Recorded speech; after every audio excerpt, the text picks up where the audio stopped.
eu quero fazer esse estudo sobre o aborto, né? Eu vi um vídeo de um líder de uma igreja e eu tenho vários comentários, né? Mas eu quis fazer um estudo bem amplo, né? E até agora que eu estou fazendo ainda chegou na página 11. Então eu vou cortar em parcelas para não ficar muito extenso o vídeo. Eu gostaria que você, que é cristão e que não é cristão, observasse esse estudo, para a glória de algo. Então vamos lá, aborto.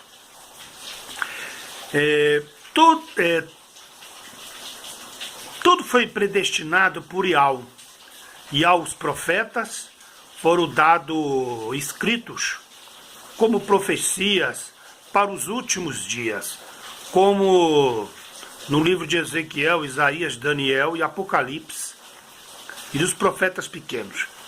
Traz revelações dos últimos dias para a humanidade.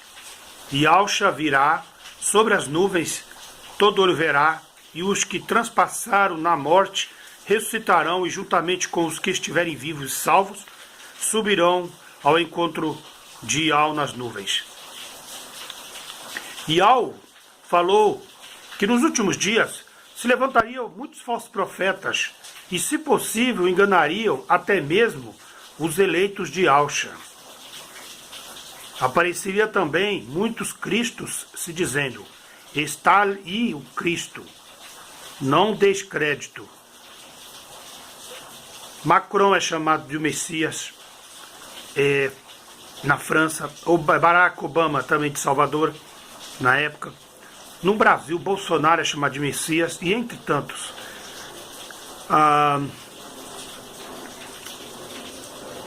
Então veja o cenário se montando da base do anticristo, os Illuminati, né?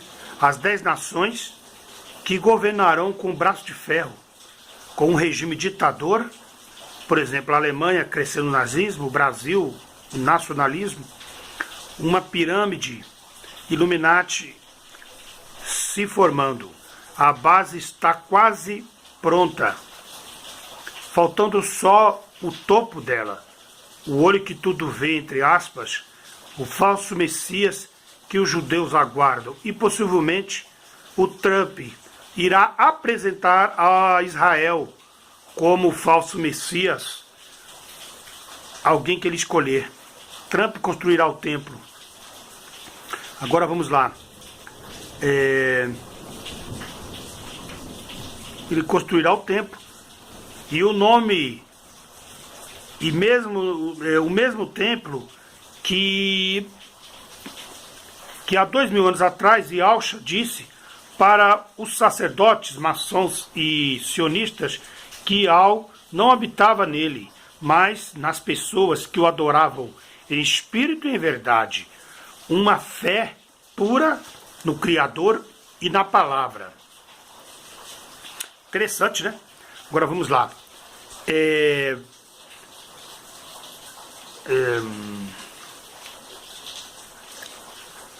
Hoje, falsos profetas divorciam e casam-se novamente. Lucas 2 e 3. João Batista chama Herodes de adúltero, pois era casado com a mulher do seu irmão, que ainda vivia. Pela lei, o irmão tinha a obrigação de suscitar descendência do irmão falecido, mas estando vivo era adultério. E Paulo vem e diz que se um homem ainda viver e o cônjuge estiver vivo e com outro, é adultério. Quando Yahweh fala sobre a descendência de uma mulher de Davi, ele dá o nome ao primeiro marido. Então olha só que interessante. Isso são os falsos profetas que aceitam, viu, pessoal?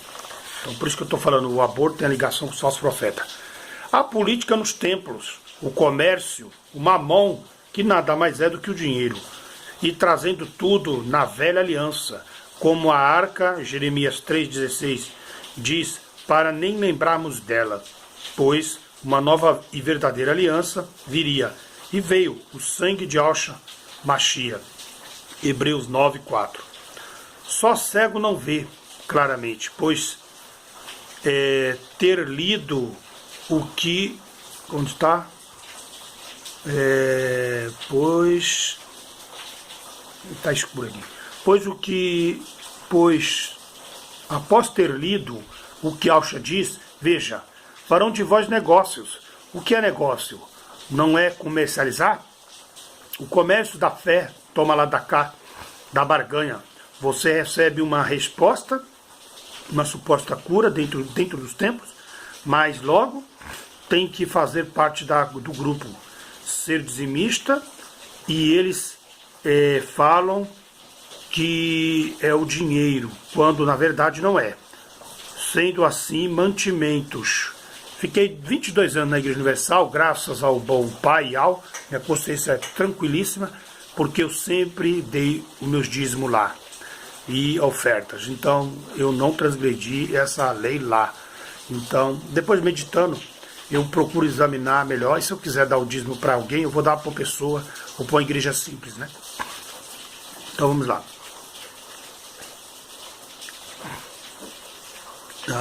Sendo assim, o mantimento, né?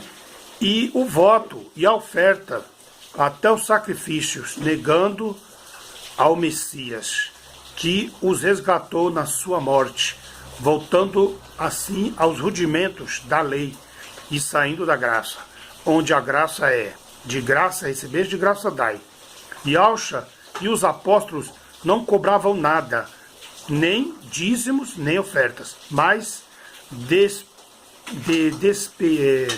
despediu as pessoas para ir em paz. E os milagres eram realizados na hora em qualquer lugar, não necessariamente nos templos. O profeta Eliseu não quis receber presente de Naamã, mas despediu em paz.